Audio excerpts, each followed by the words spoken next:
तो आज मैं हार्ड हिट मूवी की एक्सप्लेनेशन करने जा रहा हूँ। ये एक कोरियन मूवी है। इसकी IMDb रेटिंग 6/10। मूवी की शुरुआत में हम ली सियोन को देखते हैं जो अपने बच्चों मिंजन और हाइन को स्कूल छोड़ने के लिए जा रहा था। तभी रास्ते में उनकी कार में एक फ़ोन रिंग करता है, जिस पर ली सियोन अपनी बेटी हाइन से कहता है कि तुम्हारा फ़ोन रिंग कर रहा है, पर हाइन कहती है कि उसका फ़ोन नहीं है। फिर ली सियोन अपनी कार का ग्लव बॉक्स खोलता है जिसमें एक फ़ोन होता है, जिस पर वो अपने बच्चों से पूछता है कि यह फ़ोन उनकी मोम का है, पर हाइन कहती है कि ये फ़ोन मोम का नहीं है। इस पर ली सियोन कहता है कि शायद ड्राइवर अपना फ़ोन भूल गया है। फिर ली सियोन उस फ़ोन को आंसर करता है। फ़ोन पर एक व्यक्ति कहता है कि मैं एक ज़रूरी बात करना चाहता हूँ, पर ली सियोन उसकी बात को इग्नोर कर फ़ोन काट देता है। तभी ली सियोन की नज़र फ़ोन की स्क्रीन पर पड़ती है जिस पर उसके बीवी और बच्चों की पिक लगी थी, जिसे देखकर वो हाइन से पूछता है कि ये पिक कहाँ ली गई थी, जिस पर हाइन कहती है कि ये पिक जेजू आइलैंड पर ली गई थी और ये मोम का फेसबुक पिक है। तभी वो फ़ोन फिर से रिंग करता है। जब ली सियोन उसका आंसर करता है तो वो व्यक्ति कहता है कि तुम सेंट्रल बैंक के मैनेजर ली सियोन हो, जिस पर ली सियोन कहता है पर तुम कौन हो। फिर वो व्यक्ति कहता है कि मैंने तुम्हारी सीट के नीचे एक बॉम्ब लगाया है, अगर तुम सीट से उठे तो बॉम्ब फट जाएगा। पर ली सियोन उसकी बात नहीं मानता। उसे लगता है कि कोई उसके साथ मजाक कर रहा है और वो फ़ोन काट देता है। फिर ली सियोन अपनी गाड़ी में पेट्रोल भरवाने के लिए एक पेट्रोल स्टेशन पर रुकता है। वो गाड़ी से उतरने ही वाला होता है तभी वो व्यक्ति उसे फिर से फ़ोन करता है और कहता है कि अगर तुम गाड़ी से बाहर निकले तो बम फट जाएगा और बम का डेटोनेटर मेरे पास है और मैं तुम्हें GPS से ट्रैक कर रहा हूँ। अगर तुमने कोई भी होशियारी की तो वह बम से तुम्हें उड़ा दूंगा। तभी मिंजुन ली सियोन से कहता है कि मुझे प्यास लगी है। उसकी ये बात वो व्यक्ति भी सुन लेता है, जिस पर वह कहता है कि तुम्हारे बच्चे भी गाड़ी में हैं, मैंने अच्छा दिन चुना है। वो ली सियोन से कहता है कि जैसा मैं कहता हूँ, अगर तुमने वैसा नहीं किया तो तुम और तुम्हारे बच्चे कल का दिन नहीं देख पाएंगे। जिस पर ली सियोन कहता है कि तुम्हें क्या चाहिए। वो व्यक्ति कहता है कि मुझे $9,60,000 कैश और एक अकाउंट में $17,26,000 ट्रांसफ़र कर दो। तभी ली सियोन को उसके जूनियर का फ़ोन आता है। वो कहता है कि वो आज मीटिंग में नहीं जा सकता, जिस पर ली सियोन कहता है कि तुम्हें पता है ना, ये बहुत ज़रूरी मीटिंग है। उसका जूनियर कहता है कि एक आदमी कह रहा है कि उसने हमारी गाड़ी में बम लगाया है और वो मेरी सारी कमाई मांग रहा है और ऐसा नहीं किया तो वो हमें बम से उड़ा देगा। ली कहता है कि मुझे भी ऐसा कॉल आया था और हम मिलकर इस बारे में बात करते हैं। जब ली अपने जूनियर के पास पहुंचता है तो जूनियर और उसकी पत्नी कार में होती है। उसके जूनियर की पत्नी कार से उतरने की जिद कर रही थी क्योंकि उसकी आज बहुत ज़रूरी मीटिंग थी। ली और उसका जूनियर पार्किंग लॉट में खड़े थे, जिसके कारण ली की कार के पीछे बहुत ट्रैफिक लग गया था, जिसके कारण ली को अपनी कार आगे करनी पड़ती है। जैसे ही वो अपनी कार आगे करता है, उसके जूनियर की पत्नी कार से उतर जाती है। जैसे ही वो कार से उतरती है, वो कार ब्लास्ट हो जाती है। कार ब्लास्ट होने से उसके जूनियर और उसकी पत्नी की वहीं पर मौत हो जाती। जब कार ब्लास्ट हुई थी तो ली की कार बहुत नज़दीक थी, जिसके कारण मिंजुन की टांग पर चोट लग गई, जिसे देखकर ली अपनी टाई निकालकर हाइन को मिंजुन की टांग पर बांधने के लिए कहता है और गाड़ी को हॉस्पिटल ले जाने लगता है। पर तभी वो बम्बर उससे पूछता है कि तुम कहाँ जा रहे हो, बैंक का रास्ता तो दूसरी तरफ है। ली कहता है कि मैं हॉस्पिटल जा रहा हूँ, जिस पर बम्बर कहता है कि तुम वहाँ जाकर क्या करोगे, तुम गाड़ी से तो उतर नहीं सकते। ली कहता है कि मैं तुम्हें पैसे दे दूँगा पर हमें हॉस्पिटल जाने दो, पर बम्बर कहता है कि पहले पैसे दो। फिर ली अपनी कार को एक सुनसान जगह पर रोकता है। तभी वो बम्बर उससे पैसे मांगता है। वो बम्बर उससे $9,60,000 कैश और $34,56,000 एक अकाउंट में। ली कहता है कि पहले तो रकम कम थी। बम्बर कहता है कि मुद्दे पैसे नहीं दे सकते, तुम्हारे जूनियर के पैसे अब तुम्हें देने होंगे। ली कहता है कि मैं बैंक से पैसे विड्रॉ कर लूँगा और बचे हुए पैसे तुम्हें एक हफ्ते में दे दूँगा, प्लीज़ मुझे हॉस्पिटल जाने दो। बम्बर इसके लिए मना करता है। वो कहता है कि बिना पैसे दिए तुम हॉस्पिटल के आसपास भी नहीं जा सकते। ली कहता है कि मैं तुम्हें पैसे देना चाहता हूँ पर अभी मेरे पास पैसे नहीं है। बम्बर कहता है कि तुम बैंक के सभी VIP कस्टमर्स को हैंडल करते हो, तुम पैसे मैनेज कर सकते हो, सोच कर देखो तुम्हारे लिए क्या ज़रूरी है। फिर ली अपने एक जूनियर को फ़ोन करता है और कहता है कि हमें एक बहुत बड़ा प्रोजेक्ट मिला पर हमें फंड्स की थोड़ी कमी पड़ रही है और इन्वेस्टमेंट के लिए क्लाइंट का अप्रूवल चाहिए, इसलिए जल्दी से सभी VIP क्लाइंट्स का अप्रूवल लो और एक अकाउंट नंबर भेज रहा हूँ, उसमें पैसे ट्रांसफ़र कर दो। तभी बम्बर ली से कहता है कि कलेक्शन में वक्त लगेगा, इसलिए हम पहले कैश से शुरू करते हैं। ली कहता है कि मैं गाड़ी से नहीं उतर सकता तो मैं तुम्हें पैसे कैसे दूंगा। बम्बर कहता है कि तुम्हारी बीवी गाड़ी से बाहर है। तभी हम पुलिस वालों को देखते हैं जो उस बॉम्ब ब्लास्ट की जांच कर रहे थे। वो कहते हैं कि 2 लोगों की जगह पर मौत हो गई और हम चश्मदीद गवाहों को खोज रहे हैं। फिर ली को देखते हैं जो अपनी बीवी को फ़ोन करता है और उससे वो पैसे निकलवाने के लिए कहता है। वो कहता है कि हमारी गाड़ी में बॉम्ब लगाया है, वो लगाने वाला पैसों की मांग कर रहा है। इस पर ली की बीवी कहती है कि वो पुलिस के पास जा रही है, पर ली उसे ऐसा करने से मना करता है। वो कहता है कि अगर उसने ऐसा किया तो वो हमें मार देगा। किसी को भी इसके बारे में कुछ मत बताना, अगर हमने पैसे दे दिए तो वो हमें छोड़ देगा, इसलिए जल्दी से बैंक जाओ और पैसे निकालो।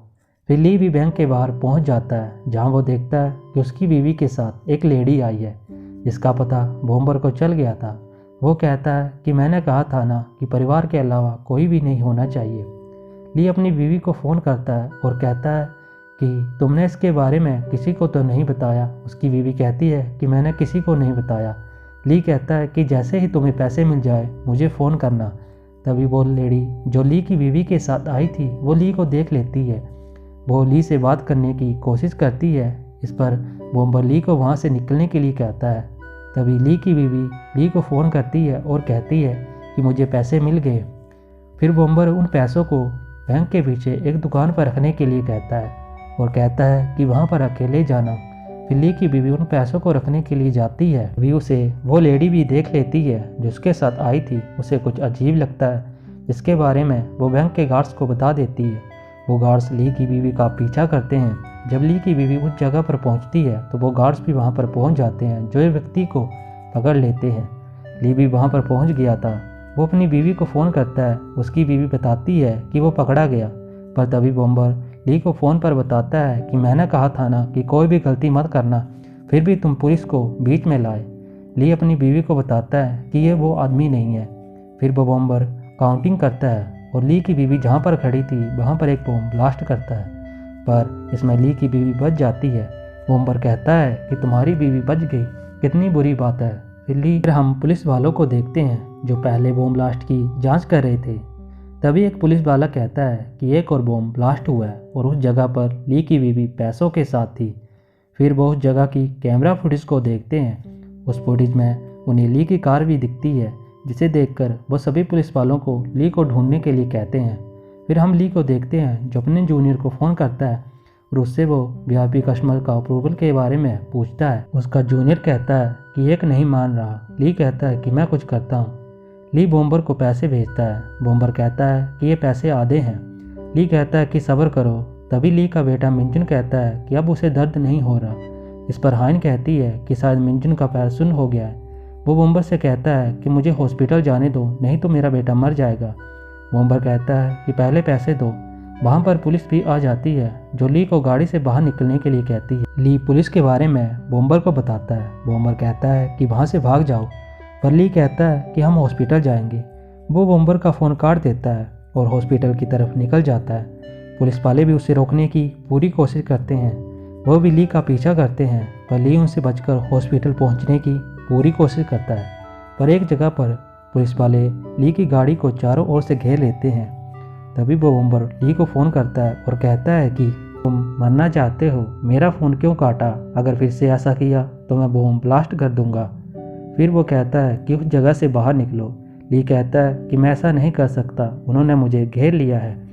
वहाँ पर पुलिस वाले भी आ जाते हैं जो ली को गाड़ी से उतरने के लिए कहते हैं।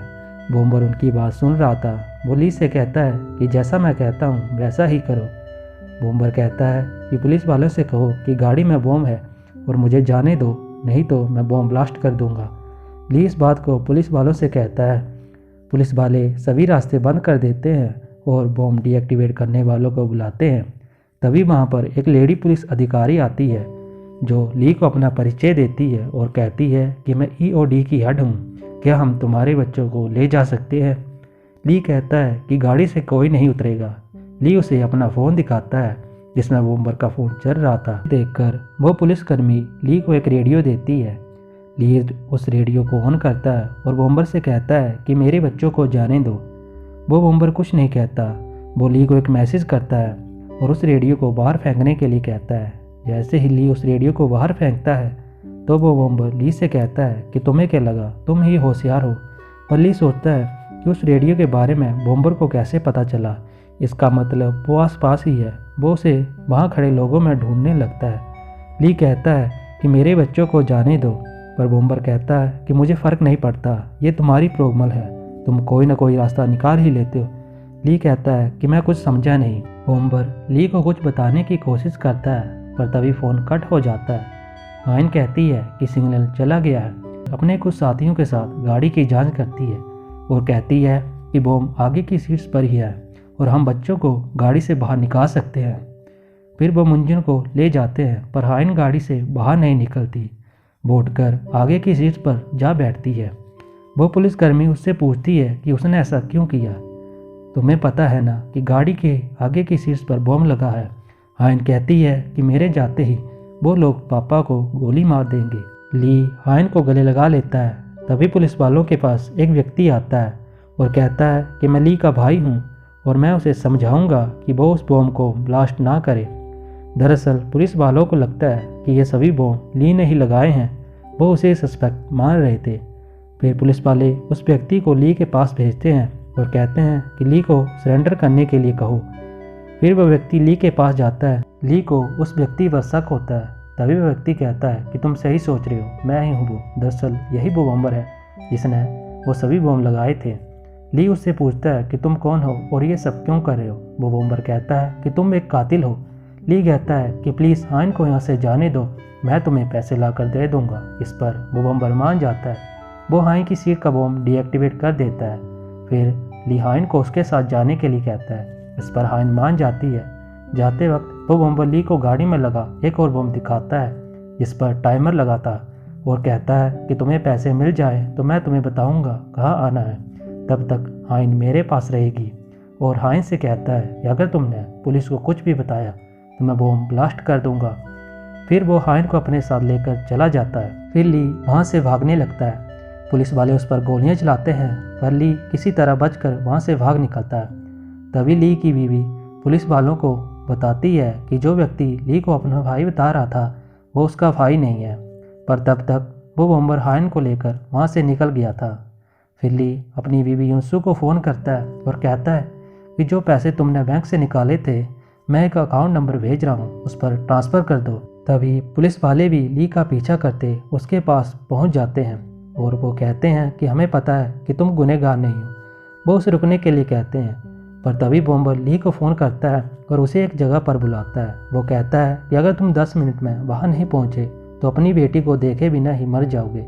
फिर ली पुलिस वालों से अपना पीछा छुड़ाकर उस जगह पर पहुँचता है। जब ली उस जगह पर पहुँचता है तो उसे कुछ याद आता है। दरअसल ये एक बंद पड़ी फैक्ट्री थी जो ली और उसके बैंक की धोखाधड़ी के कारण बंद हो गई थी, जिसके कारण बहुत से लोगों ने अपने पैसे और जान गंवाई थी, जिसमें उस बॉम्बर की प्रेग्नेंट बीवी भी थी। फिर ली उस जगह पर पहुंचता है। वो देखता है कि एक कार में हाइन को बांध के रखा गया है। वो उसकी कार के पास अपनी कार रोकता है। तभी वो बॉम्बर ली को फ़ोन करता है और कहता है कि तुम्हें पता है मैंने तुमसे पैसे क्यों लिए, क्योंकि इतने पैसे हमें कोर्ट के कामों में लगे। एक बैंक हमसे हमारा सब कुछ छीन ले गई, पर हमने दूसरे बैंक से लोन लेकर लड़ाई जारी रखी। ली कहता है कि मुझे पता नहीं था, पर हाइन का इससे क्या लेना देना है। बॉम्बर कहता है कि मेरा बच्चा पैदा होने से पहले ही मर गया। फिर ली हाइन से माफ़ी मांगता है। वो कहता है कि मुझे पता था कि मैं गलत काम कर रहा हूँ, जिसके कारण बहुत से लोगों की जान चली गई, पर मैंने इसके बारे में नहीं सोचा। अब मुझे अपनी गलती का एहसास हो रहा है और ये सब मेरी ही गलती है, इसलिए मैं इसकी पूरी जिम्मेवारी लेता हूँ। फिर वहाँ पर बॉम्बर भी आ जाता है, जो ली के साथ उसकी कार में बैठ जाता है। ली उससे कहता है कि मैं सब ठीक कर दूंगा, पर बॉम्बर कहता है कि अब बहुत देर हो गई है और हम मरने वाले हैं, क्या तुम अपनी बेटी के सामने मरोगे। फिर ली अपनी कार समुद्र में गिरा देता है। समुद्र में गिरते वक्त उनकी कार में एक झटका लगता है, जिसके कारण वो बॉम्बर बेहोश हो जाता है। ली उसे जगाने की पूरी कोशिश करता है, पर वो होश में नहीं आता। तभी ली के हाथ में हाइन की एक किताब लगती है, जिसे वो स्टीयरिंग और सीट के बीच फंसाकर सीट प्रेस कर देता है, जिस वजह से ली जब उस सीट से उठता है तो वो बॉम्ब नहीं फटता, पर उस कार में एक और बॉम्ब लगा था जिस पर टाइमर लगाया गया था। इसका टाइम ख़त्म हो गया था, पर वक्त पर ली कार से बाहर निकल जाता है, जिसके कारण उसकी जान बच गई। वहाँ पर पुलिस वाले भी आ गए थे जो ली को पानी से बाहर निकालते हैं। वहाँ पर हाइन भी आ जाती है जो ली को अपने गले से लगा लेती है। फिर ली पुलिस वालों से उस बॉम्बर के बारे में पूछता है। पुलिस वाले बताते हैं कि वो बच नहीं पाया। फिर ली को पुलिस स्टेशन से बाहर निकलते देखते हैं। जब वो बाहर निकलता है तो रिपोर्टर उससे पूछते हैं कि आप पीड़ितों का साथ देंगे। दरअसल ली अब उन सभी पीड़ितों की मदद करने वाला था। और ये मूवी यहाँ पर ख़त्म होती है। Thanks for watching. Please like share and subscribe to my channel.